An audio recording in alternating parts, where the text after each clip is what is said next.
안녕하세요 여러분. 이번 시간에는 불법 정보 그리고 청소년 유해 정보에 대해서 학습해 보도록 하겠습니다. 이 부분에서는 불법 정보와 유해 정보를 잘 구분하시는 것이 중요하고요. 뒤에 가서 나오는 여러 가지 처벌에 대해서도 알아두셔야 되겠습니다. 먼저 불법 정보에 대해서 알아보도록 하겠습니다. 불법 정보라는 것은요, 실정법, 우리나라의 실정법에 위배되는 모든 정보를 말합니다. 그리고 개인, 사회, 국가의 여러 가지 것들을 침해하는 그런 것들이 불법 정보고요. 이것을 다른 말로 하면 같은 말이긴 한데요. 현행법이 생산, 그리고 저장, 유통, 즉 누구와 주고받는 것까지 금지하는 정보다 이렇게 풀어서 나오기도 합니다. 정보통신망법이라고 줄여서 말하는 정보통신망 이용촉진 및 정보보호 등에 관한 법률에 44조의 7에 나온다 이런 것들도 지문에 나오거든요. 44조의 7에 나온다 이렇게 외우기 힘드실 텐데요. 그래도 이 제가 색깔로 표시한 이 부분은 시험에 자주 나오기 때문에 반드시 알아두셔야 되겠습니다. 이 44조, 제44조의 7에 나오는 내용들 어떤 것들이 있는지 한번 보겠습니다. 명예훼손입니다. 사이버 명예훼손인데요. 이 명예훼손은 어떤 사람을 비방할 목적으로 공공연하게 여러 사람들이 알 수 있는 방법으로 누군가에게 거짓이나 또는 사실의 내용을 드러내서 그 사람의 명예를 훼손하는 것을 말합니다. 그리고 세 번째는 요즘에 증가되고 있는 사이버 스토킹인데요. 이것은 공포심이나 불안감을 유발하는 문자나 부호 이런 것들을 상대방에게 전달을 하는데요. 여기서 중요한 것은 반복성입니다. 이 반복성의 횟수는 정해져 있지 않지만 상대방이 느끼기에 이 반복성으로 인해서 내가 괴로웠다라고 하면 그것은 스토킹으로 성립이 됩니다. 네 번째는 해킹 바이러스 유포인데요. 나중에 정보보안에서 이 부분도 아주 자세하게 다루어 드리도록 하겠지만 이 해킹 바이러스 같은 부분들은 기술의 발전과 더불어서 일반 사람들도 이 해킹과 바이러스에 대한 기술들을 익히기 시작하면서 여기서 더 문제들이 심각해지고 있습니다. 또 대규모의 어떤 자료들을 훼손하거나 멸실시키거나 하는 내용들도 일어나고 있습니다. 다섯 번째 종류는요, 청소년 유해 매체물 표시 의무 위반이라는 것인데요. 청소년 보호법에 따라서 청소년에게 유해하다라고 생각되는 그런 매체에는 청소년 유해 매체물 표시를 하도록 되어 있습니다. 그것을 안 했을 때는 불법 정보다라고 합니다. 아까 불법 정보는 현행법에 위배되는 것, 또 실정법에 위배되거나 유통을 금지한 정보라고 했는데요. 청소년들한테 위해하다라고 했는데도 그 표시를 하지 않고 뭔가 유통을 시켰다라고 하면 그것은 불법 정보에 해당이 됩니다. 또 여섯 번째는 도박 등 사행 행위인데요. 이 부분도 문제가 청소년들 층에 많이 증가되고 있습니다. 왜냐하면 도박인지 사행 행위인지 모르는 채로 게임을 하거나 하는 경우들이 많이 있어서 그런데요. 법령에 따라서 금지되는 사행 행위, 도박 이런 것들을 했을 때 불법 정보다라고 합니다. 심지어 이런 행위들을 이용해서 개인 정보를 거래하거나 또는 총포나 화학류를 제조할 수 있는 방법, 설계도 이런 것들을 뭔가 주고받았다. 이런 것들도 불법 정보에 해당이 됩니다. 도박, 어떤 것이 도박일까요? 게임하고 도박 구분이 잘 안 되실 수도 있는데요. 보통 베팅을 한다, 실시간 베팅을 한다라고 할 때는 대부분이 도박에 해당이 되므로 사용하시지 말아야 되겠고요. 우리나라 법으로 정해져 있는 어떤 그런 경주나 이런 것들에 해당이 된다. 그리고 우리나라에 관련된 법이나 정해진 시간이 있다. 그러면은 대부분은 도박이 아닌 경우들이 있습니다. 그러나 인터넷에서 사용되는 사다리 게임 이런 것들은 대부분 도박에 해당이 되기 때문에 청소년들이 잘 모르는 채로 접근하는 그런 경우들이 많이 있습니다. 따라서 이 부분들도 조심하셔야 되겠고요. 제7호라고 나와 있는 이 부분은 국가기밀 누설도 불법 정보의 하나로 보고 있습니다. 또 국가보안법 위반 그리고 범죄와 관련된 정보들을 목적으로 하거나 또 심지어 그것을 교사, 즉 시키는 것, 그 사람이 그것을 하도록 뭔가 시키도록 하는 그런 행위들, 또 방조하는 행위들 이런 것들을 다 불법 정보로 보고 있습니다. EU위원회의 보고서가 정의하는 불법 또는 유해한 콘텐츠에 대해서 시험에 종종 나오는데요. 이때 어떻게 나오냐면 여기 보시는 불법 유해 정보의 예시들과 보호법익의 카테고리가 잘 이어져 있느냐 아니냐 이런 것들을 묻는 문제들이 시험에 종종 나옵니다. 예를 들어서 폭탄 제조는 국가안전보장에 해당된다 이렇게 기억을 하셔야 되겠고요. 인종차별 이것은 개인의 존엄성 확보라는 카테고리 그러한 보호법익 카테고리에 해당이 된다 이렇게 알아두셔야 되겠습니다. 쭉 보시면 헷갈리시는 것들이 몇 개가 있을 거예요. 그런 것들을 위주로 해서 기억을 하시면 거의 비슷한 카테고리로 연결이 되어 있기 때문에 그렇게 어렵지는 않을 것 같고요. 이거는 뭐 자주 나오진 않고 종종 나오기 때문에 그래서 그래도 한 번쯤은 보셔야 된다 이렇게 말씀을 드리고 싶습니다. 청소년 유해 정보, 앞에서 청소년 유해 매체물 표시 위반도 불법 정보다라고 했는데요. 청소년 유해 정보가 전부 다 불법 정보라고 하지는 않고요. 청소년에게 유해한데 그것을 표시하지 않았을 때 불법 정보라고 합니다. 그렇다면 청소년 유해 정보는 무엇이냐? 이것은 정보통신망을 통해서 유통되는 음란이나 폭력 정보 등이 청소년들에게 해로울 때 그때 청소년 유해 정보라고 합니다.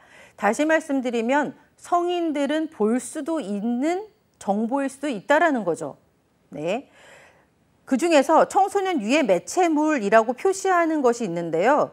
영화나 비디오, 게임, 음악 이러한 매체물 중에서 청소년에게 유해하다라고 그렇게 심의가 된 그런 내용들, 그런 것을 청소년 유해 매체물이라고 합니다. 이 청소년 유해 매체물에 대해서는 여성가족부에서 이것은 유해 매체물입니다라고 고시를 하게 되어 있습니다. 청소년 보호법에 의하면 청소년 유해 매체물을 고시를 할 때 청소년 보호위원회와 같은 심의기관이 먼저 심의를 하고요. 그렇게 해서 이것은 청소년에게 유해하다라고 유해 매체물로 결정을 하면 여성가족부에서 그것을 청소년 유해 매체물로 고시를 하도록 하고 있습니다. 또 여러 법령에 따라서 매체물이 윤리성이나 어떤 건전성 이런 것들을 판단을 해서 청소년에게 유해하다라고 심의가 되면 그때도 역시 여성가족부 장관에 의해서 청소년 유해 매체물이다라고 고시를 하도록 되어 있습니다. 자, 여기서 중요한 것은요. 청소년 유해 정보에 대한 이 정의, 정보통신망을 통하여 유통되는 음란, 폭력 정보 등 청소년에게 해로운 정보다. 이것이 불법 정보의 정의는 아니죠. 즉, 이 말이 들어가 있으면 왠지 불법 정보 같거든요. 하지만 불법 정보의 정의는 아니라는 것입니다. 그래서 이 지문과 불법 정보에 대한 지문이 섞여 있을 때 이 중에서 불법 정보에 해당하지 않는 것을 골라라 하면 아마 매우 어렵게 느껴지실 수도 있는데요. 그럴 때는 이것이 청소년 유해 매체물인지 아니면 불법 정보에 관한 것인지를 잘 구분을 하시면 되겠습니다. 그러한 문제가 자주 등장하기 때문에 이 용어의 정의를 잘 알아두셔야 되겠습니다. 청소년 보호법 제9조에서 규정하는 청소년 유해 매체물들이 있는데요. 앞에서 나왔던 이유의 유해한 콘텐츠하고 많이 겹칩니다. 우리나라에서는 청소년 보호법 제9조에서 선정적이고 음란성이 있는 것에 대해서 청소년 유해 매체물로 결정을 하고 있습니다. 이런 것은 청소년에게 성적인 욕구를 자극하는 선정적이거나 음란한 것들이 포함이 되고요. 또 범죄를 유발시키는 것, 청소년에게 포악성이나 어떤 범죄의 충동을 일으키는 것들을 청소년 유해 매체물로 결정을 하고 있습니다. 또 폭력이나 약물 남용을 자극하는 것, 요즘에 청소년들 사이에서 다이어트 약이다라고 하면서 불법 거래가 이루어지는 정보들이 있다는 것을 뉴스에서 종종 보실 텐데요. 아주 위험한 그런 내용들이 되겠습니다. 청소년들에게 폭력이나 약물 이런 것들을 자극해서도 안 되고요. 당연히 약물 같은 것들은 인터넷으로 판매해도 안 됩니다. 또 도박이나 사행심 조장, 그리고 반사회 비윤리적인 것들, 그리고 기타 유해 정보로 청소년의 정신적, 신체적 건강에 명백히 해를 끼칠 우려가 있다라고 한다면 그것은 청소년 유해 매체물로 결정을 하고 있습니다. 청소년 유해 매체물을 심의하는 기관이 여러 군데가 있는데요. 그중에서도 시험에서 관련된 기관 몇 개만 지금 가지고 와봤습니다. 이 중에서 좀 더 밝게 표시되어 있는 청소년보호위원회 그리고 방송통신심의위원회 이 두 기관은 반드시 알아두셨으면 좋겠는데요.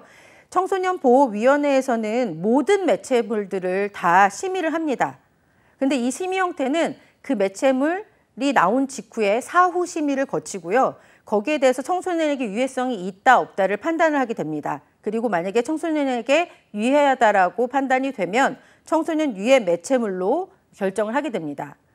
영상물 등급위원회에서는 영화나 비디오, 음악 영상물이나 음악 파일 이런 것들을 포함한 모든 영상물들을 심의를 하게 되는데요. 이것은 사전에 심의를 하면서 등급을 분류를 시킵니다. 그래서 청소년 유해성이 있는지 없는지에 따라서 18세 청소년 관람 불가로 할지 아니면 다른 등급을 줄지 제한을 둘지 몇 세 이상으로 둘지 이런 것들을 결정을 하도록 되어 있고요. 연소자 유해성이라는 것을 또 판단을 해서 연령들을 등급을 매기고 있습니다. 방송통신심의위원회 매우 중요한 기관인데요. 뒤에 가서도 또 나오게 될 기관의 이름입니다. 정보통신물이나 방송통신에 나오는 여러 프로그램들을 다 심의를 하는데 역시 사후 심의를 하고 있고요. 청소년 유해성이나 불온성, 공공성, 공정성 이런 것들을 판단을 해서 청소년에게 유해하다라고 결정을 하고 있습니다. 또 게임물관리위원회에서는 게임물들을 심의를 하는데요. 사전에 심의를 해서 등급을 매기고 있습니다. 그래서 이 게임이 청소년이 사용할 수 있는 것인지 없는 것인지 이런 것들을 심의를 하고 있습니다. 청소년 유해 정보로부터 청소년을 보호하기 위한 방책들인데요. 뒤에 가서 예방 및 대응에서도 나오겠지만 내용 선별 소프트웨어를 개발하고 보급하는 것, 이것은 인터넷에 올라가는 콘텐츠에 대해서 정보 제공자들이 등급을 매겨서 청소년들이 이 정도 등급까지는 보도록, 이것은 못 보도록 이렇게 하는 것들이 있는데요. 그 등급에 따라서 어떤 콘텐츠를 보고자 할 때 내용 선별 소프트웨어를 사용하게 됩니다. 이런 것을 국가에서는 개발해서 보급을 하고 있고요. 또 청소년 보호를 위한 여러 기술들을 개발을 해서 보급을 하고 있습니다. 뿐만 아니라 청소년 보호를 위한 교육, 그리고 홍보, 이런 것들이 바로 청소년 유해 정보로부터 청소년을 보호하는 그런 방책들입니다. 청소년 유해성의 최종 판단 기관은 어디인가라는 문제가 나온다면 방송통신심의위원회라고 해야 되겠고요. 이것과 관련된 문의나 신고 전화는 어디인가라고 한다면 1377 같이 기억을 해두셔야 되겠습니다. 심지어 방송통신심의위원회와 1377이라는 이 번호는요. 주간식으로도 나온 적이 있었습니다. 청소년 유해 정보에 대해서 사후 심의를 하고 또 거기에 대해서 뭔가 신고를 할 수 있는 전화는 어디인가 기관과 전화번호를 써라 라고 하는 문제가 나온 적도 있었기 때문에 방송통신심의위원회 그리고 1377 이것은 반드시 기억을 해주시기 바랍니다. 불법 유해 정보가 쉽게 생산되고 유통되는 이유가 무엇일까요? 요즘에 많이 나오고 있는 그런 내용들인데요. 텔레그램과 같은 SNS를 통해서 불법 정보 그리고 청소년 유해 정보가 유통이 된다라는 그런 기사들을 많이 보셨을 겁니다. 왜 그렇게 될까라는 것들이 궁금하지 않으신가요? 네, 그래서 지금 신문 기사에서도 N번방 방지법으로도 잡기가 참 어렵다 이런 신문 기사였는데요. 이 내용을 보면은 법을 더 강화하고 어떤 처벌을 강화해야 된다, 사각지대가 없애야 된다 이런 내용들입니다. 불법 유해 정보가 쉽게 생산되고 유통되는 이유 첫 번째는요. 인터넷이라는 네트워크의 매체 자체가 정보 전송이 용이하기 때문에 불법 정보나 청소년 유해 정보도 아주 빠르게 전달이 된다는 것입니다. 그리고 또 익명성, 이것으로 인해서 탈억제성이 나오죠. 익명성으로 인해서 나는 가려진다라고 생각을 하니까 위법 행위를 쉽게 저지를 수도 있게 됩니다. 또 정보의 복사나 배포가 매우 간단하고 빠르다라는 특징이 있고요. 마지막은 아주 중요한데요. 정보 제공자가 위법 정보에 대해서 발신이나 접근을 제한시킨다 하더라도 문제는 플랫폼이 너무나 많기 때문에 그 정보를 누군가 가지고서는 다른 플랫폼에 올리거나 다른 정보 제공자가 그 내용을 또 공유할 수도 있다는 것입니다. 따라서 이러한 내용들 때문에 불법 정보나 유해 정보가 쉽게 단절되지 않고 계속 생산되고 유통이 되고 있습니다. 인터넷 불법 유해 정보 예방과 대응에 대해서 살펴보도록 하겠는데요. 여기서 가장 중요한 것 중에 하나가 바로 등급 부여에 의한 차단 방안입니다. 우리나라에서 콘텐츠에 대해서, 인터넷에 올라가는 콘텐츠에 대해서 어떤 등급을 매기는 것을 인터넷 내용 등급 서비스 이렇게 부르고 있는데요. 이 인터넷 내용 등급 서비스는 아주 시험에 자주 나오니까요. 기억을 해주셔야 되겠습니다. 인터넷 내용 등급 서비스란 무엇이냐? 정보 제공자가 자신의 정보의 내용에 대해서 객관적 평가를 거친 등급을 기준으로 해서 콘텐츠를 분류를 시킵니다. 이 객관적 평가 등급은 국가에서 만들어 주는데요. 그 등급에 맞춰서 정보 제공자가 자율적으로 등급을 매겨서 인터넷에 올리면 인터넷을 보는 사용자들은 앞에서 나왔던 내용 선별 소프트웨어, 그 내용을 필터링 시킬지 아니면 블로킹 시킬지 하는 그런 소프트웨어를 설치해서 거기에 맞게끔, 등급에 맞게끔 보거나 차단할 수 있도록 하는 그러한 서비스, 그게 바로 내용 등급 서비스입니다. 그래서 내가 원하는 정보를 나의 수준, 내가 성인인지 청소년인지 이런 것들에 맞게 선택해서 볼 수 있도록 해주는 것이죠. 자, 인터넷 내용 등급 서비스 홈페이지입니다. 우리나라 국가에서 운영하고 있는 이 홈페이지인데요. 여기 들어가 보시면 아주 자세하게 내용 등급 서비스가 어떤 내용으로 되어 있다, 이용 가이드, 그리고 PC 교육, 부모 지침 이런 것들이 또 나와 있고요. 음란물 판별법 이런 내용들도 나와 있습니다. 그리고 여기 이 사이트에 들어가셔서 내용 선별 소프트웨어라는 것을 설치를 해서 사용을 하실 수 있도록 되어 있습니다.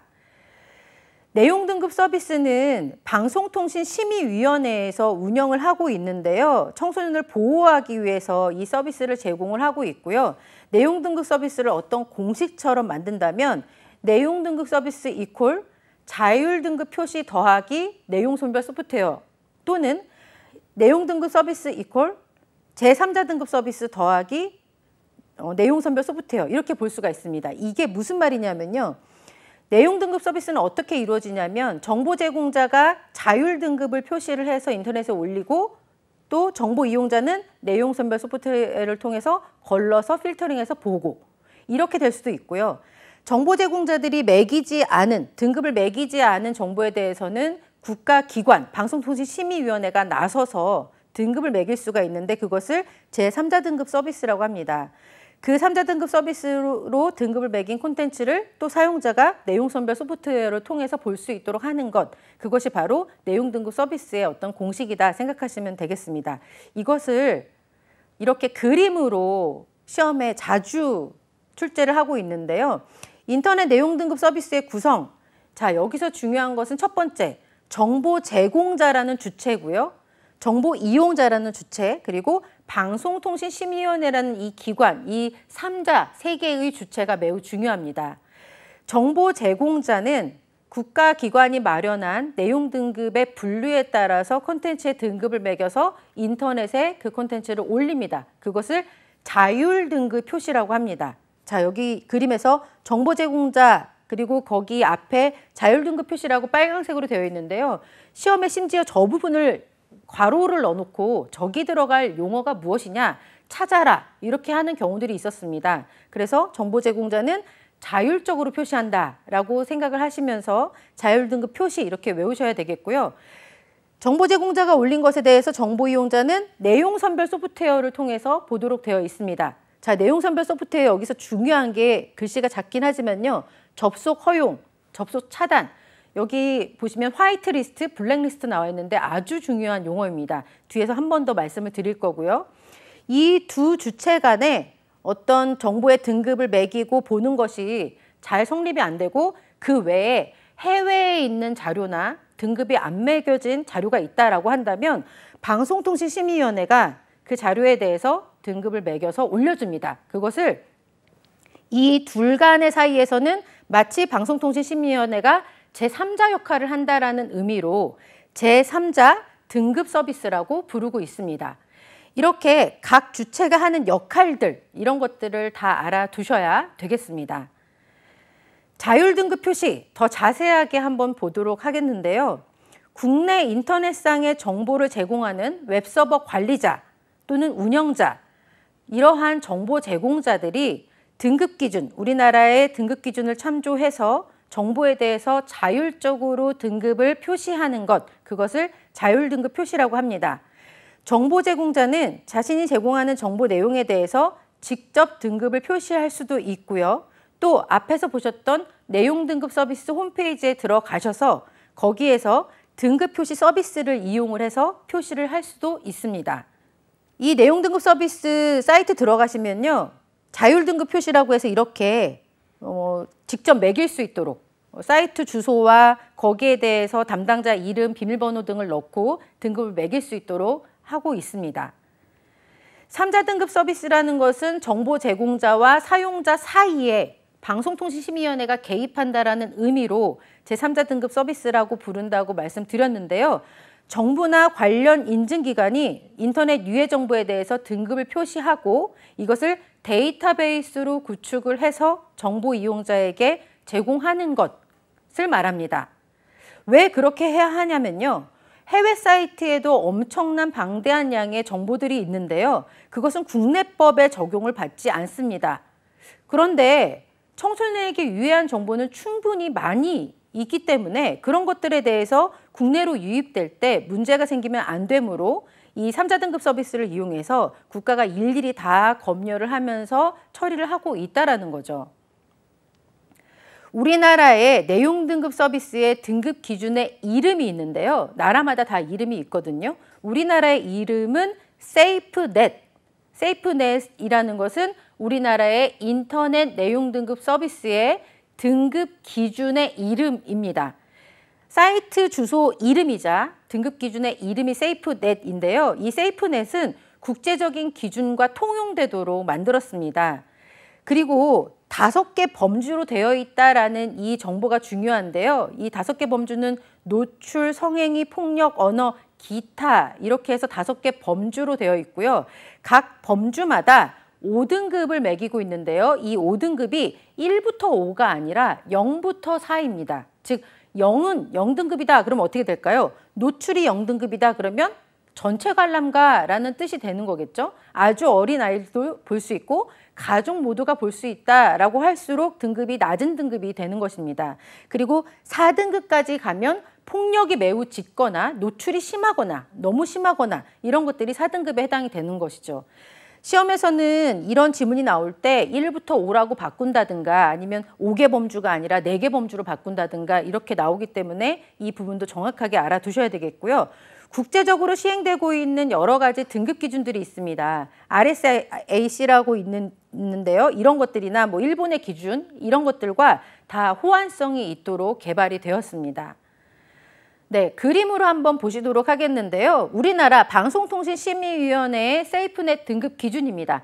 보시면 아래에 0등급부터 세로로 위쪽으로 4등급 이렇게 나와 있는데요.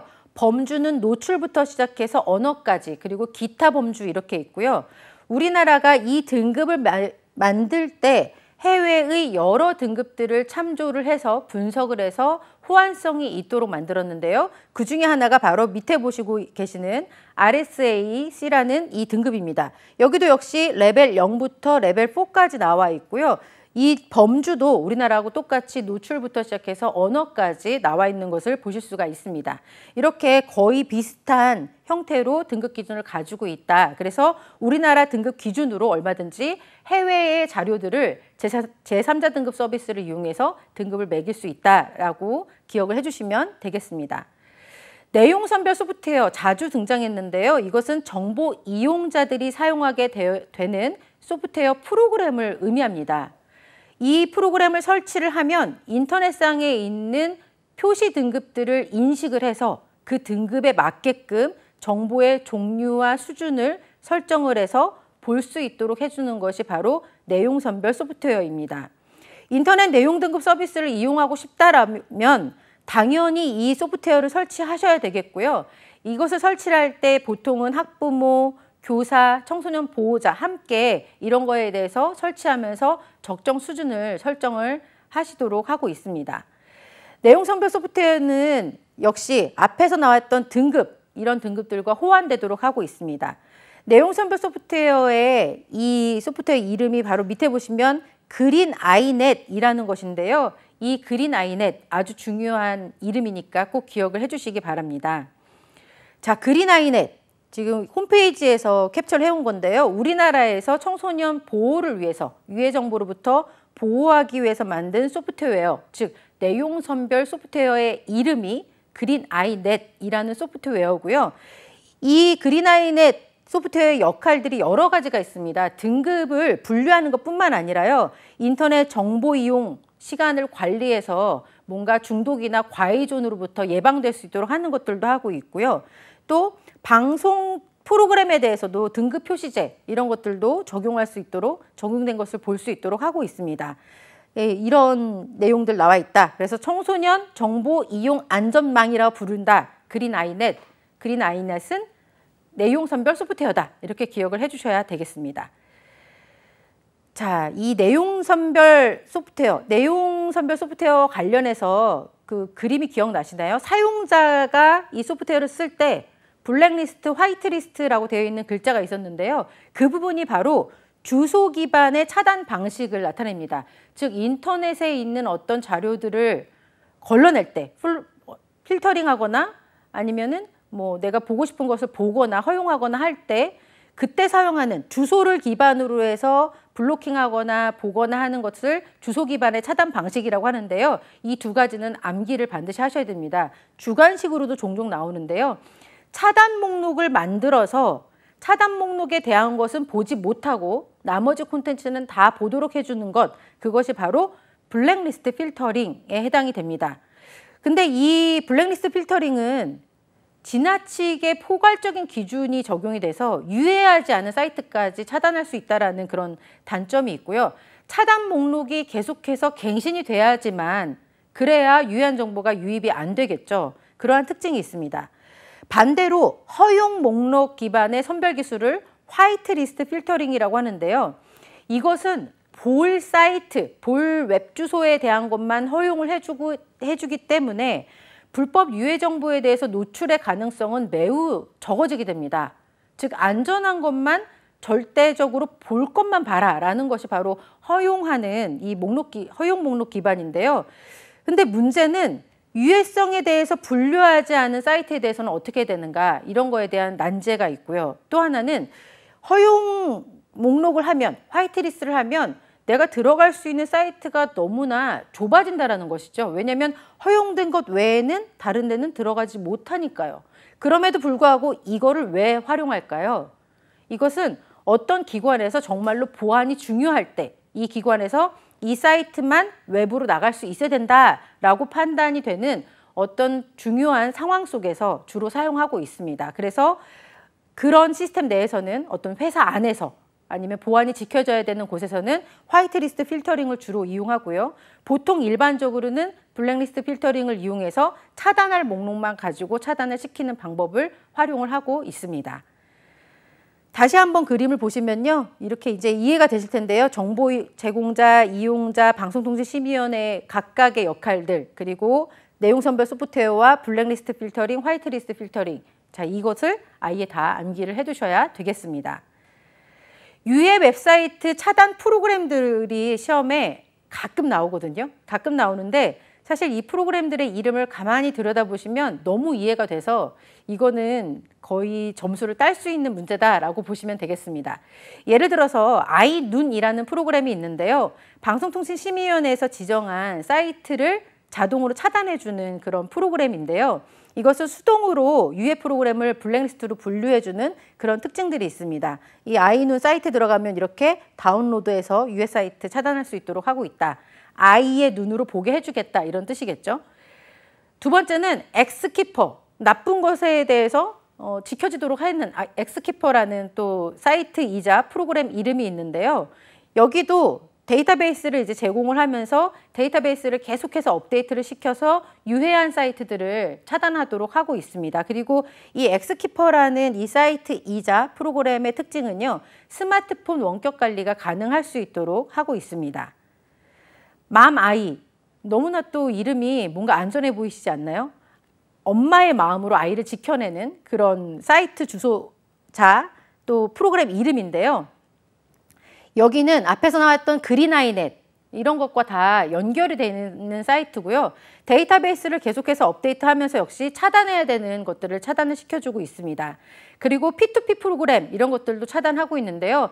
P2P 프로그램을 통해서 뭔가 자료를 받으면 매우 속도가 빠른 것처럼 느껴지시는데 중요한 거는 P2P 프로그램을 통해서 해킹이 일어나거나 아니면 불법 정보가 내 PC로 유입되거나 반대로 해킹 프로그램이 유입되거나 하는 경우들이 많이 있습니다. 그래서 이런 것까지 차단하는 기능을 두고 있고요.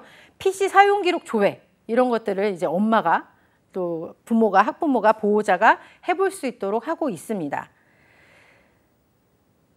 유해 콘텐츠를 차단하는 기술들인데요. 이것도 시험에 종종 나오지만 제가 오늘은 좀 자세하게 설명을 드리도록 하겠습니다. 키워드 기반의 차단 기술입니다. 여러분들 뭐 금치거라는 단어 들어보셨을 텐데요. 어떤 사이트를 차단을 할 때 그 사이트의 이름에 금치거가 들어갔을 때 그 사이트가 접근이 안 되도록 하는 것, 그게 바로 키워드 기반의 차단 기술입니다. 근데 콘텐츠에 이것을 적용한다면 동영상의 파일 이름에 금치거가 포함되어 있다면 그것은 차단하겠다라는 것이죠. 이것의 장점은요, 쉬워요. 구축이 쉽고 또 실시간으로 처리가 가능합니다. 왜냐하면 텍스트 매칭만 하는 거기 때문에 파일의 이름만 보고 텍스트 매칭만 하니까 빨리빨리 매칭을 해서 금치거 포함되어 있다 그러면 차단 이렇게 하기 때문에 실시간 고속 처리가 가능합니다. 그리고 모바일 또 모바일 단말이나 일반적인 네트워크 단말 모두에서 다 활용이 가능합니다. 왜냐하면 텍스트 기반이니까 큰 기술이 필요하지 않거든요. 근데 단점이 있습니다. 그 나쁜 사람들은 금치거를 그대로 이용하지 않죠. 금치거 사이에 자음과 모음을 분해시키거나 특수문자를 넣거나 이상한 것들을 넣어서 외계어처럼 만들어서 그렇게 해서 파일 이름을 바꿔놓는다면 파일 이름이 그렇게 우회가 된다면 금치거에 포함이 되어 있지 않은 사이트는 차단이 안 된다는 것이죠. 또 반대로 과차단이 될 확률도 높다. 왜냐하면 우리나라는 띄어쓰기가 중요한데 단어가 하필이면 연결됐을 때 이상한 단어가 구성이 돼버린다면 그건 차단할 수도 있거든요. 그래서 과차단이 될 확률도 높다라는 것입니다. 그러나 키워드 기반 차단 기술은 당연히 많이 활용될 수밖에 없는 것이요. 기술의 구축이 쉽고 실시간 고속 처리가 가능하기 때문에 기본적으로 많이 활용이 되고 있습니다. 유해 콘텐츠를 차단하는 기술 중에 좀 더 발전한 것이 바로 해시 목록 기반의 차단 기술인데요. 이것은 해시 목록이라는 것을 영상을 보고 만듭니다. 동영상들을 분석을 해서 그 동영상에 대한 어떤 요약 정보를 저장을 해두는데요. 그 요약 정보를 저장한 것을 해시라고 합니다. 그리고 해시들을 모아놓은 것을 해시 목록이라고 하는데요. 이 해시 목록 값들을 만들어서 그 값들을 데이터베이스로 만들면 거기에서 이제 매칭을 하면서 다른 정보를 봤을 때 그 해시 값과 비슷한 값이 있는지 없는지 정보들을 매칭해서 찾게 되는 것이죠. 그래서 구축했던 해시 목록과 비교를 해서 만약에 같은 게 매칭됐다. 그러면 이것은 위험한 거다, 유해한 거다라고 해서 차단을 하는 겁니다. 제가 한번 실험을 해본 건데요. 아주 단순하게 어떤 파일을 보고 해시 값을 본 다음에 해시 값 입력해서 맞는지 아닌지를 한번 비교를 해본 겁니다. 그래서 해시 값이 이 파일의 특성이 가지고 있는 해시 값이 있는데 해시 목록 값과 이 파일이 가진 해시 값이 일치하는지 아닌지를 보고 일치한다 그러면 차단, 일치하지 않는다 그러면은 그건 통과 이렇게 되도록 하는 그런 과정을 지금 보여드리는 겁니다. 해시 목록 차단 기술의 이 장점은요. 사전에 수집 계산을 한 해시 목록에 포함된 유해 매체물이다. 그러면 100% 차단이 가능합니다. 그리고 해시 목록을 범주화해서 구성을 하면 유해 매체물에 대해서도 유해 콘텐츠에 대해서도 범주에 따라서 차단이 가능하고요. 단점이 있는데 새롭게 추가된 유해 콘텐츠가 있다. 그러면 해시 값을 다시 계산을 해서 그 목록에 추가를 해야 된다라는 것입니다. 예를 들어서 이런 건데요. 유해한 영상물, 콘텐츠가 있을 때 그 콘텐츠를 만약에 각도를 90도로 돌리잖아요. 그럼 우리도 이렇게 90도로 돌려서 영상을 보겠죠? 근데 그 90도로 돌리면 해시 값이 달라지게 됩니다. 또 파일을 인터넷에서 볼 때 코덱이라는 과정을 거쳐서 인터넷에 볼 수 있는 파일로 만드는데요. 그 코덱이라는 것이 바뀌면, 즉 인코딩을 할 때 코덱이 바뀌어버리면 해시 값이 또 다시 추출이 돼야 됩니다. 코덱이 바뀌거나 회전이 되거나 밝기가 바뀌어진 영상들 이런 것들은 해시 값이 바뀌기 때문에 이 해시 목록으로는 차단할 수가 없다라는 거죠. 그러니까 그때그때 다시 해시 값을 계산을 해서 그거에 대한 것을 해시 목록에 추가를 해야 된다라는 단점이 있고요. 또 해시 목록에 포함된 유해 음란물이라고 하더라도 역시 여기 나온 것처럼 해상도가 또 변경됐다. 이미 포함된 건데 거기서 다시 한번 변경됐다. 그리고 영상이 다시 한번 수정됐다. 그러면 역시 차단이 안 된다. 이런 단점이 있습니다. 특징 기반의 차단 기술이라는 게 있습니다. 이것은 말 그대로 콘텐츠에 대한 특징을 찾아서 그 특징을 데이터베이스로 만든 후에 그거에 따라서 차단하는 건데요. 기존의 저작권을 위반한 불법 복제 콘텐츠를 차단하는 기술들이 있습니다. 그것을 활용을 해서 이제 차단하는 건데요. 유해 음란물의 DNA라고 불리우는 고유한 정보들이 있습니다. 예를 들면 유해 음란물에 들어가는 오디오 주파수, 어떤 주파수가 들어갈까요? 그리고 유해 음란물에 들어가는 색상 정보, 뭐 이렇게 표현해도 될까요, 여러분? 피부 색깔이 많이 들어가지 않을까요? 유해 영상물에는요. 누드가 많이 나온다면요. 뭐 그런 것들, 그리고 모션의 정보, 장면 전환의 정보, 화면 내의 여러 특징점, 이런 것들, 이러한 고유의 정보들을 추출을 해서 특징 데이터베이스를 구축을 해둡니다. 그리고 그 특징 데이터베이스를 기반으로 해서 유해 음란물인지 아닌지를 판단을 하게 되는 것입니다. 자, 이것은 저작권위원회에서 제공하고 있는 이 특징 기반의 차단 기술에 대한 설명 글인데요. 이렇게 어떤 영상이 있을 때, 영화 영상이 있을 때 이 영화 영상에 대한 특징 정보를 추출합니다. 지금 여기에서는 예시로 영화 해운대 이렇게 표시해 주는데, 해운대라는 영화 보면 막 바다 사진이 많이 나오잖아요. 물 사진이 많이 나오면 물에 관한 어떤 색상 정보가 있겠죠. 그리고 물의 모션 정보도 있을 거고요. 그런 것들에 대한 특징 정보를 추출해서 데이터베이스에 넣어 놓는 거죠. 그런 다음에 나중에 다른 영상을 만나면 그 데이터베이스를 보고 역시 매칭을 시켜서 특징 정보가 일치하는지 아닌지를 보고, 만약에 일치한다 그러면 이것은 불법 정보거나 유해한 정보일 수 있다라고 판단을 한다라는 것입니다. 그래서 인터넷에 있는 여러 정보들을 이 특징 정보 DB를 통해서 한번 거쳐서 살펴보고 나서 어떤 것들은 통과되는지 아닌지를 한꺼번에 해볼 수 있다라는 것이고요.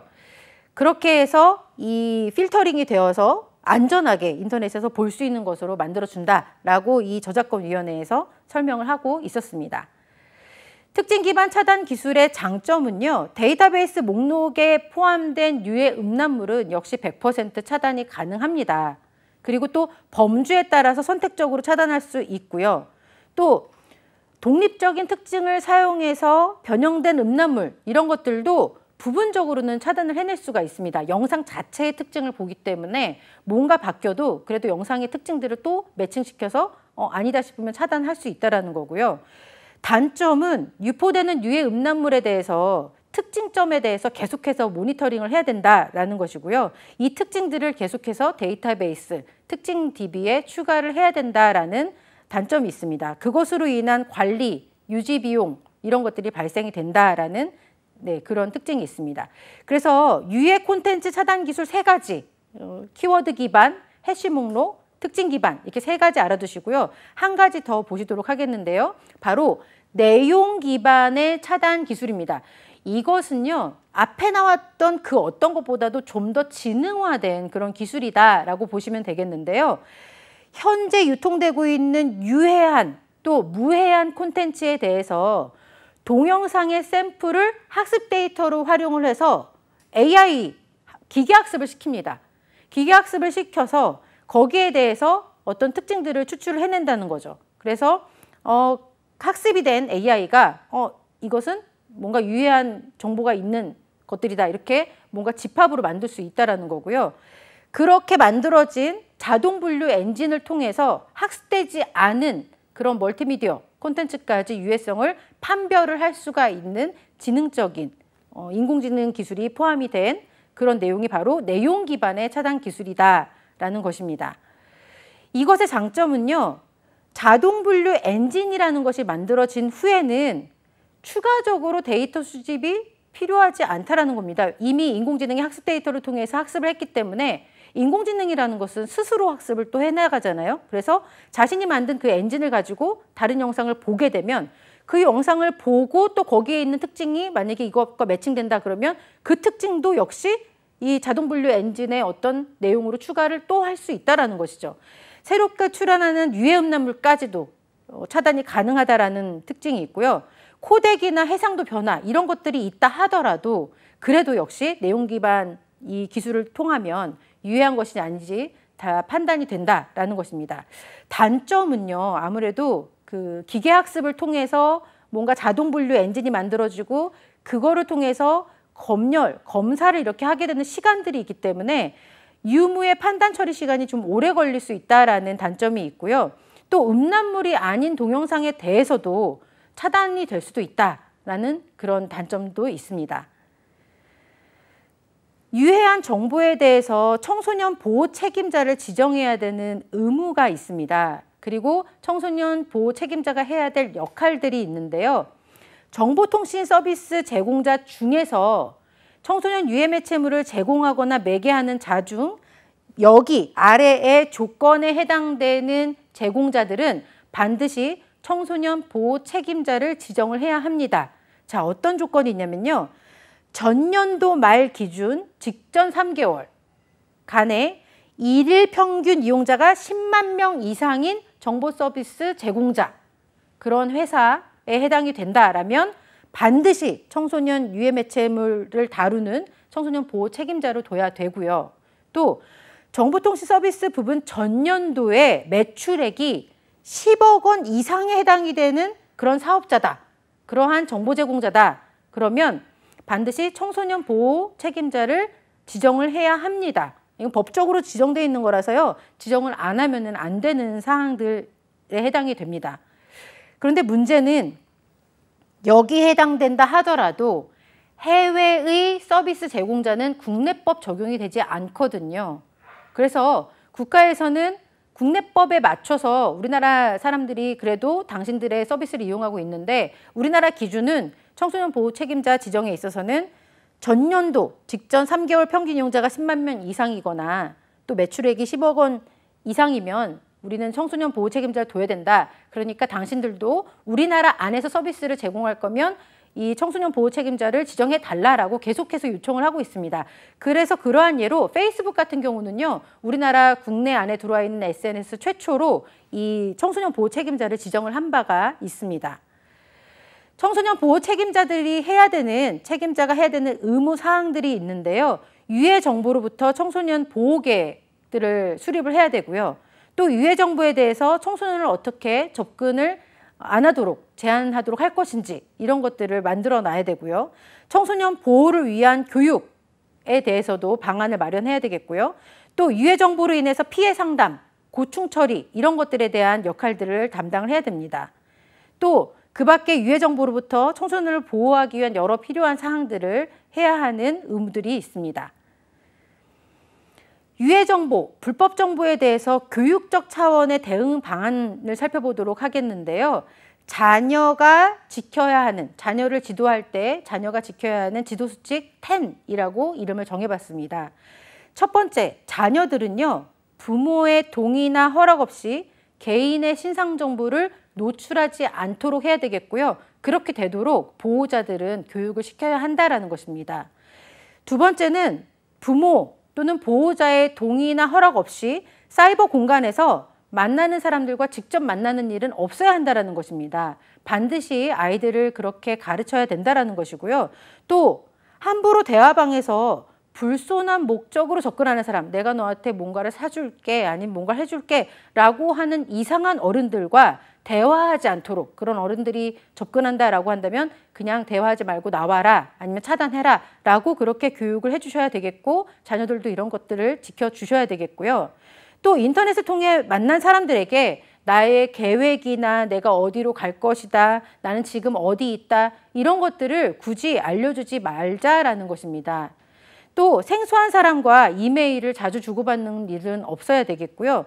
또 이 보호자의 동의나 허락 없이 부가적 요금을 내는 웹사이트에 접근하지 않도록 그렇게 교육을 해야 되겠습니다.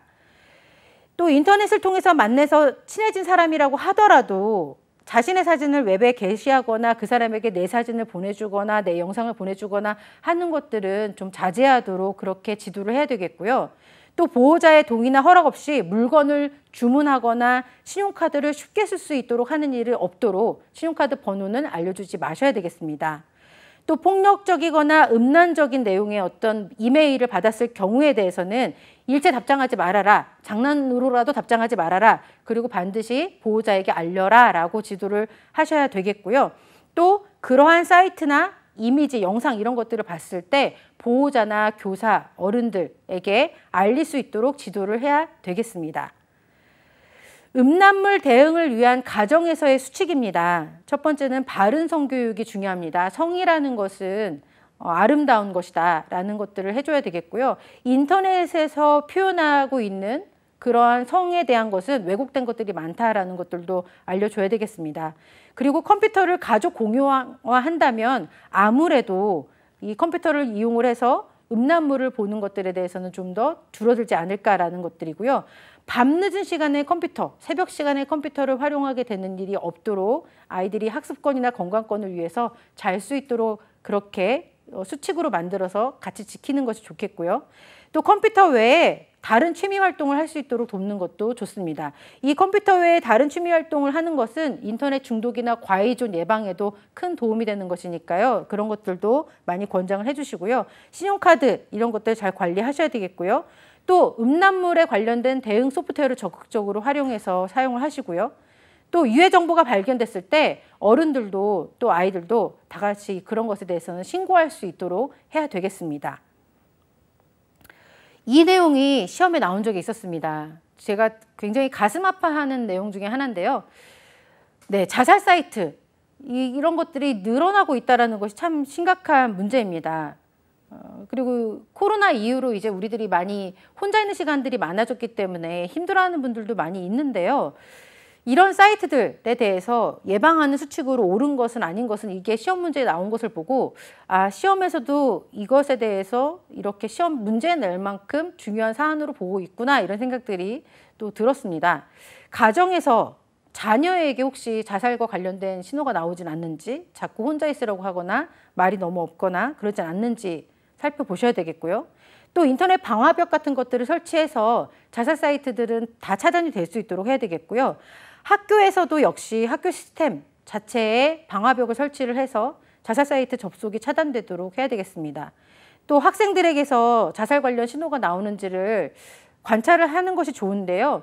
요즘에는 일기 쓰기가 필수가 아닌데 일기 쓰기를 보통 하면 보통 교사 선생님들께서 그런 것들을 보시고 아이들의 상태를 많이 확인하곤 하셨는데요. 요즘에는 너무 과하게 아이들의 사생활이 노출된다 그래서 또 일기를 안 쓰게 하는 경우들도 있더라고요. 뭐 여러 가지 설문조사든 일기 쓰기든 어떤 것이든 이런 신호가 나오지 않는지 이런 것들을 면밀하게 상담, 개인 상담 이런 것들을 통해서 관찰해 주시도록 하고요. 자살 사이트가 발견이 되면 바로 학교에도 또 신고하고 방송통신심의위원회에 반드시 신고를 하고 아이들에게도 지도를 해주셔야 되겠습니다. 또 사회적으로는 학부모 단체, 교사, 여러 기관들 다 같이 협의를 해서 지속적으로 모니터링을 하고 그런 사이트들을 폐쇄하고 막을 수 있도록 해야 되겠습니다. 이 학부모와 교사들이 협의해서 하는 것은 사회적인 측면의 예방수칙일 뿐만 아니라 학교에서의 예방수칙에도 해당이 됩니다. 또 자살 사이트 운영자를 처벌할 수 있는 법제도를 만드는 것이 필요한데요. 이 법제도를 만드는 것은 학교에서 할 일도 아니고 가정에서 할 일들이 아니죠. 이것은 사회적으로 해주셔야 되는, 사회에서 해줘야 되는 그러한 내용들입니다. 시험에서는 이 내용이 이제 나오면서 가정에 속한 내용이 아닌 것은 학교에서 해야 될 역할이 아닌 것은 이렇게 나온 적이 있었는데요. 네, 이런 내용들, 사회에서 어떤 역할을 해야 되고 또 학교에서 어떤 역할을 해야 되고 학부모나 또 보호자들 어떤 역할을 해야 되는지 이런 것들 잘 기억해 주시면 좋겠습니다. 네, 불법 유해 정보 신고 방법에 대해서 알아두셔야 되겠습니다. 앞에서 말씀드렸던 유해 정보 신고 기관과 전화번호 기억나시나요? 방송통신심의위원회 1377 외우시라고 말씀드렸는데요. 바로 그 사이트입니다. 방송통신심의위원회 사이트 들어가시면요. 메인 화면에 불법 유해 정보 신고란이 나옵니다. 그래서 이쪽으로 들어가시면 신고를 하실 수 있도록 되어 있고요. 이곳을 통해서 인터넷 피해 구제 신청이나 디지털 성범죄 신고 이런 것들도 다 하실 수 있도록 되어 있습니다. 네, 여러분 이번 시간에 배웠던 불법 정보 그리고 유해 정보와 관련된 문제를 한번 풀어보도록 하겠습니다. 방송통신심의위원회에서 제공하는 인터넷 내용 등급 서비스를 위한 우리나라 등급 기준의 이름은 여러분 객관식 아니셔도 맞히실 수 있으시겠죠? 답은 바로 세이프넷입니다. 두 번째인데요. 세이프넷에 대한 설명으로 틀린 것은 무엇인지 찾는 문제입니다. 첫 번째, 인터넷 내용 등급 서비스를 위한 등급 기준이다. 맞죠? 두 번째, 4등급, 1부터 4등급을 분류 기준으로 하고 있다. 일단 킵하고요. 세 번째, 현재 노출, 성행위, 폭력, 언어, 기타 5개를 범주로 하고 있다. 네 번째, 국제적으로 시행되고 있는 여러 가지 등급 기준과 호환성을 고려해서 설정되었다. 자, 여러분 바로 답이 나오셨나요? 네. 우리나라는 5등급으로 나눠져 있고요. 0부터 4등급까지다. 이렇게 기억을 해주셔야 되겠습니다. 자, 다음 문제는요. 불법 유해 정보와 관련된 문제는 아니지만 개인정보 파트에서 나왔던 문제인데 이 파트에 이 세이프넷과 관련된 지문이 나온 바가 있습니다. 근데 나중에 공부를 많이 하시다 보면요. 헷갈리기 시작하시거든요. 그래서 이것도 옳은말 같고 이것도 옳은말 같고 막 이러실 거예요. 그래서 한번 들고 와봤는데요. 우리가 개인정보 유출에 대해서 아주 자세하게 아직 다루진 않았지만 한번 보시겠습니다, 여러분. 개인정보 유출 방지를 위한 방법으로 적절하지 않은 것은 첫 번째, 세이프넷이 뭐죠, 여러분? 등급 기준이죠, 우리나라. 세이프넷에 있는 내용 선별 소프트웨어를 이용한다. 두 번째, 주민등록번호 대신에 IPN을 이용한다. 세 번째, 더 이상 이용하지 않는 웹사이트에서 회원 탈퇴 신청을 한다. 네 번째, 쿠키를 사전에 저장하지 못하게 하거나 확인 및 삭제한다. 쿠키는 우리가 방문한 사이트의 웹서버에서 우리의 정보를 남겨두는 것을 말하는데요. 그것을 확인하거나 삭제하도록 한다. 자, 여러분 벌써 답 나오시죠? 제가 이 문제를 가지고 온 이유는 바로 얘가 답이기 때문이죠. 세이프넷이라는 것은 내용 등급을 매기기 위한 등급 기준이고요. 거기서 제공하고 있는 정보 이용자의 소프트웨어 이름이 내용 선별 소프트웨어인데요. 이거는 어떤 콘텐츠에 대해서 볼 것인지 말 것인지를 블로킹하거나 아니면은 뭔가 보여주거나 하기 위한 그런 소프트웨어지 이것 자체가 개인정보 유출 방지하고 직접적인 관련은 없다라는 것입니다.